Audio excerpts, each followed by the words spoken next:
Now Boaz came to the field from Bethlehem, and he greets his workers, the ones, the harvesters, by saying to them, Adonai imachem. And they answered him, Yevarecha Adonai. That's labor relations.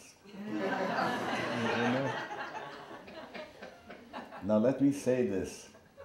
If I could say this in Latin, I would say like this. And he spoke unto his harvesters, and he said, Dominus vobiscum. And they answered, Benedicite Deus. And you see where they got it in the church from? Okay. Sephardim, when they get called to the Torah, when they meet, look at the congregation that's there, and they haven't even said a chance of Good Shabbos before the Daven yarns it to greet people. But now it's after the Shemoneh Esrei and you get called to the Torah.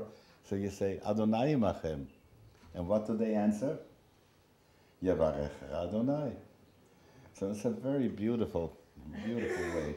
And Boaz said to his attendant lad, the one who is in charge, the foreman of the reapers, whose young woman is she?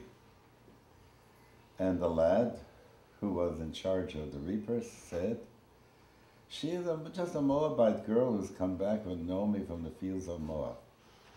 And she said, allow me to glean here, and I will gather something and make a bundle after the people who have harvested. And so she has been at it from the beginning on of the day until now. She's only sat down a little bit to rest at this point.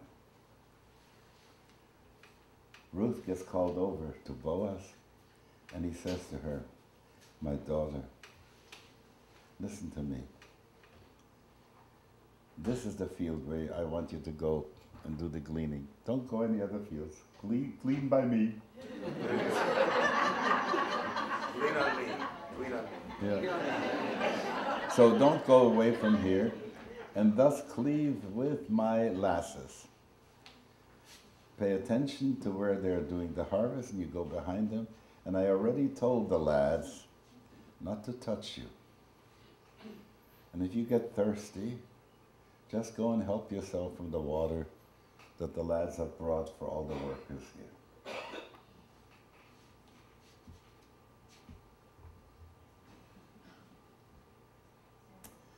Just gives me a twinge in my heart when I start to think about how the slaves that worked hard in the fields of America, the cotton fields and so on and so forth, there was the water for the bosses and there's the water for the blacks, you know.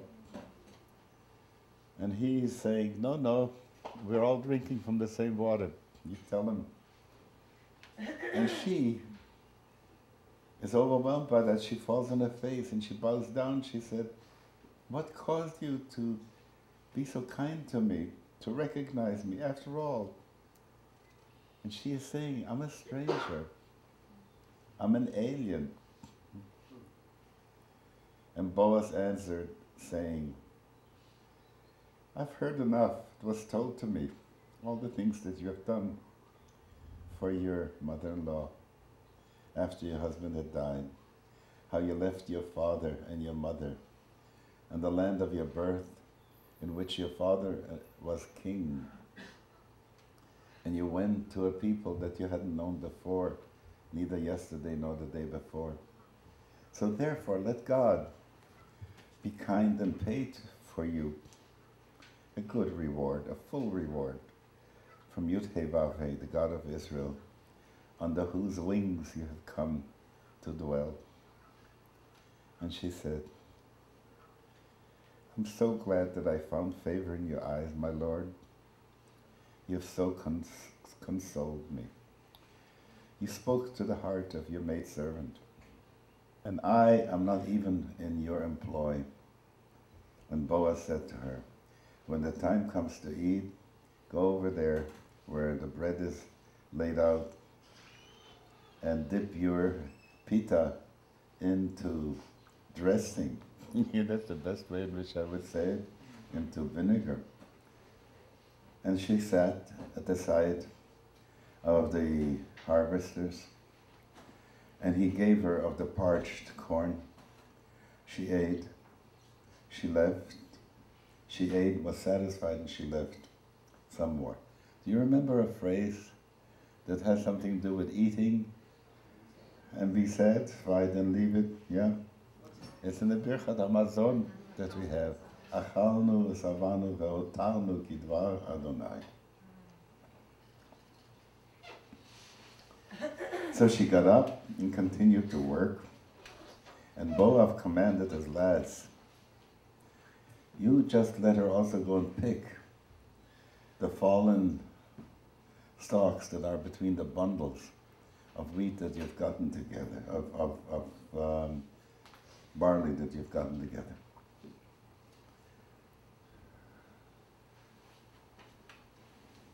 So, if she picks it up, don't chase her away. She went and kept on gleaning in the field until the evening. And then, when she had finished the gleaning, she did a little bit of the beating of that to get the grain separate from the stalks. And there was a full weight, a full measure of the barley.